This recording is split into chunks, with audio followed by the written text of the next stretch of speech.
एक बार की बात है, एक छोटा सा बच्चा था। वह बचपन से ही अपनी माँ के साथ अपनी नानी के घर जाया करता था। माँ भी उसको हर बार उसने नायके के लेकर जाया करती थी, उसके नानी के घर लेकर जाया करती थी। बच्चा नानी के घर खूब मस्ती खेल कूद इत्यादि किया करता था। बच्चा धीरे धीरे जब बड़ा हुआ, 12-13 साल का हुआ, तो उसको क्या बात होती है कि उसके पिता को व्यापार में, किराने के व्यापार में अत्यंत ही घाटा होता है। और उसकी माँ से कहते हैं कि इस बार तुम कहीं मत जाना, मेरा साथ व्यापार में देना, क्योंकि व्यापार में काफी ज्यादा घाटा हुआ है।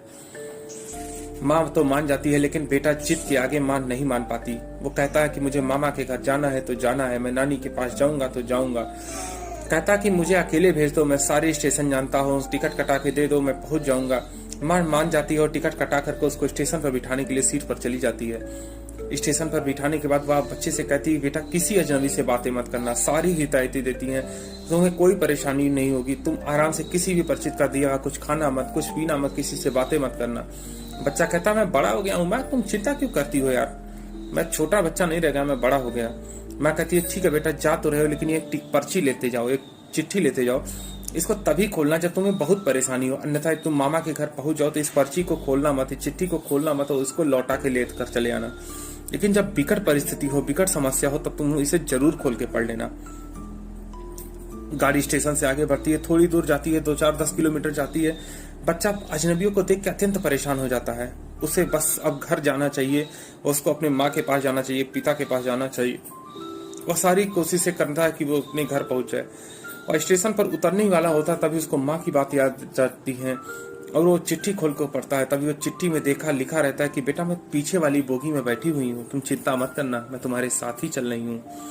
अब तो बच्चा एकदम कंफर्टेबल हो जाता है, एकदम परेशानी मुक्त हो जाता है, क्योंकि उसे पता चल चुका था कि उसकी माँ उसके साथ है।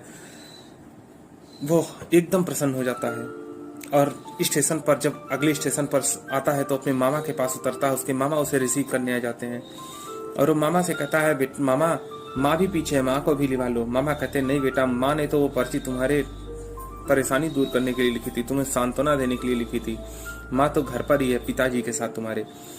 दोस्तों एक कहानी उस बच्चे की नहीं है, कहानी हमारी और आपकी है।